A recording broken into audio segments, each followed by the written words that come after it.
Season IPL almost play of ಹಂತಕ್ಕೆ ಬಂದಿದೆ. ಇನ್ನೇನು 2 ವಾರಗಳಲ್ಲೇ ಫಿನಾಲೆ ಕೂಡ ಮುಗಿದು ಅಂತಾರಾಷ್ಟ್ರೀಯ ಪಂದ್ಯಗಳು ಶುರುವಾಗುತ್ತೆ. ಆದರೆ ಅಷ್ಟರಲ್ಲೇ ಟೀಮ್ ಇಂಡಿಯಾದಲ್ಲಿ ಮೇಜರ್ ಸರ್ಜರಿ ಆಗಿದೆ. Hitman Rohit Sharma white ಜೆರ್ಸಿಯನ್ನ ಕಳಚಿ ರೆಡ್ ಬಾಲ್ ಫಾರ್ಮೆಟ್ಗೆ ಗುಡ್ ಬೈ ಹೇಳಿದ್ದಾರೆ. ರೋಹಿತ್ರ ಈ ದಿಢೀರ್ ನಿರ್ಧಾರಕ್ಕೆ ಕಾರಣ ಏನು? BCCIಯೇ ವಿದಾಯ ಹೇಳುವಂತೆ ಮಾಡ್ತಾ? ಕ್ಯಾಪ್ಟನ್ ರೇಸ್ನಲ್ಲಿ ಯಾರೆಲ್ಲ ಇದ್ದಾರೆ ಅನ್ನೋದನ್ನೇ ಈ ವಿಡಿಯೋದಲ್ಲಿ ಹೇಳ್ತೇನೆ. ನಾನು ಶಾಂತ. ನೀವು ಸುದ್ದಿಯಾನದ ಸಬ್ಸ್ಕ್ರೈಬರ್ ಆಗೋದಕ್ಕೆ ಮರಿಬೇಡಿ.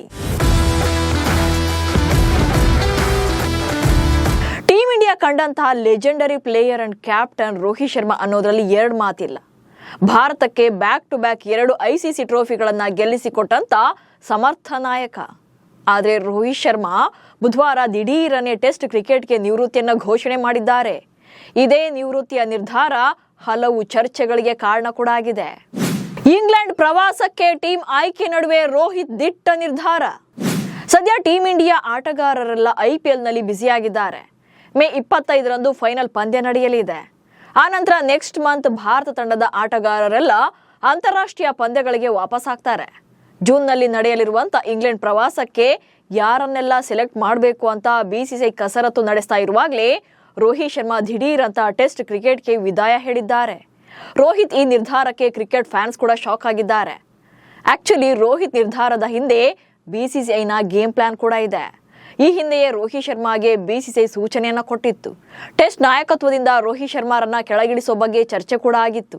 ಇದೀಗ ಇಂಗ್ಲೆಂಡ್ ಪ್ರವಾಸದಿಂದ ರೋಹಿತ್ ರನ್ನ ಡ್ರಾಪ್ ಮಾಡೋ ಸುದ್ದಿ ಸದ್ದು ಮಾಡ್ತಲೇ ರೋಹಿತ್ ತಾವೇ ನಿವೃತ್ತಿಯ ನಿರ್ಧಾರವನ್ನ ಘೋಷಿಸಿದ್ದಾರೆ ಎನ್ನಲಾಗ್ತಿದೆ. ಕ್ಯಾಪ್ಟನ್ಸಿಯಿಂದ ಕೈ ಬಿಡೋ ಹಿಂಟ್ ಸಿಗುತ್ತಿದ್ದಂತೆ ರಿಟೈರ್ಮೆಂಟ್. ನಿಜ ಹೇಳಬೇಕಂದ್ರೆ ರೋಹಿತ್ ಶರ್ಮಾಗೆ ಟೆಸ್ಟ್ ಕ್ರಿಕೆಟ್ಗೆ ಈಗಲೇ ವಿದಾಯ ಹೇಳೋದು ಇಷ್ಟ ಇರಲಿಲ್ಲ. ಬಟ್ ಸಿಚುಯೇಷನ್ಸ್ ಹಾಗೆ ಕ್ರಿಯೇಟ್ ಆಯಿತು. ಜೂನ್ 20ರಿಂದ ಅಂದರೆ ಇಂಗ್ಲೆಂಡ್ ವಿರುದ್ಧದ 5 ಟೆಸ್ಟ್ ಪಂದ್ಯಗಳ ಸರಣಿ ಆರಂಭವಾಗುತ್ತೆ. ಹೀಗಾಗಿ IPL ಟೂರ್ನಿ ನಡುವೆ ಟೀಮ್ ಇಂಡಿಯಾ ಆಯ್ಕೆ ಸಮಿತಿ ಯಾರನ್ನ ಈ ಪ್ರವಾಸಕ್ಕೆ ಫೈನಲ್ ಮಾಡಬೇಕು ಅಂತ ಲೆಕ್ಕಾಚಾರ ಮಾಡ್ತಾ ಇದೆ.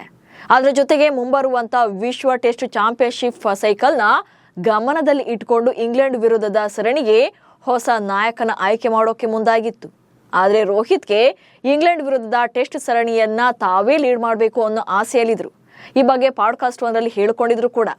ಆದರೆ ಆಯ್ಕೆ ಸಮಿತಿ ಮಾತ್ರ ಹೊಸ ನಾಯಕನ ಆಯ್ಕೆಗೆ ತಯಾರಿ ಮಾಡಿತ್ತು. ಹೀಗಾಗಿ ರೋಹಿತ್ ಶರ್ಮಾ ಇಂಗ್ಲೆಂಡ್ ಸರಣಿಯಲ್ಲಿ ಕೇವಲ ಆಟಗಾರನಾಗಿ ಮಾತ್ರ ಕಾಣಿಸಿಕೊಳ್ಳುವಂತ ಸಾಧ್ಯತೆ ಇತ್ತು. ಈ ಚರ್ಚೆ ಹೈಡ್ರಾಮಾಗಳ ಬೆನ್ನಲ್ಲೇ ರೋಹಿತ್ ಶರ್ಮಾ ತಾವೇ ಟೆಸ್ಟ್ ಮಾದರಿಗೆ ವಿದಾಯವನ್ನು ಹೇಳಿದ್ದಾರೆ. ಇನ್ನು ಟೆಸ್ಟ್ ಮಾದರಿಯಲ್ಲಿ ಭಾರತ ಪರ ಅತ್ಯಂತ ಯಶಸ್ವಿ ಬ್ಯಾಟ್ಸ್ಮನ್ಗಳಲ್ಲಿ ಒಬ್ಬರಾಗಿದ್ದಂಥ ರೋಹಿತ್ ಶರ್ಮಾ 67 ಟೆಸ್ಟ್ ಪಂದ್ಯಗಳನ್ನಾಡಿದ್ದಾರೆ. ಈ ವೇಳೆ 40.57ರ ಸರಾಸರಿಯಲ್ಲಿ 4301 ರನ್ಗಳನ್ನ ಕಲೆ ಹಾಕಿದ್ದಾರೆ. ಇದರಲ್ಲಿ 12 ಶತಕಗಳು ಹಾಗೆ 18 ಅರ್ಧ ಶತಕಗಳಿವೆ. ಟೆಸ್ಟ್ ಕ್ಯಾಪ್ಟನ್ ರೇಸ್ನಲ್ಲಿ ಆಟಗಾರರ ದಂಡು.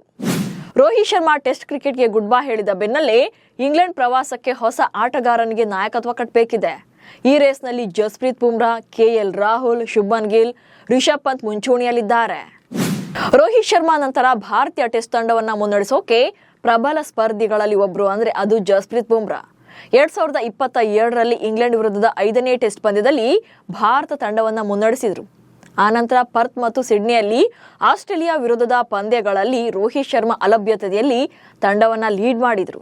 ಆದರೆ ಬೂಮ್ರಾಗೆ ಪದೇ ಪದೇ ಇಂಜುರಿ ಆಗೋದ್ರಿಂದ ನಾಯಕತ್ವ ನೀಡೋದು ಸ್ವಲ್ಪ ಡೌಟ್ ಇದೆ.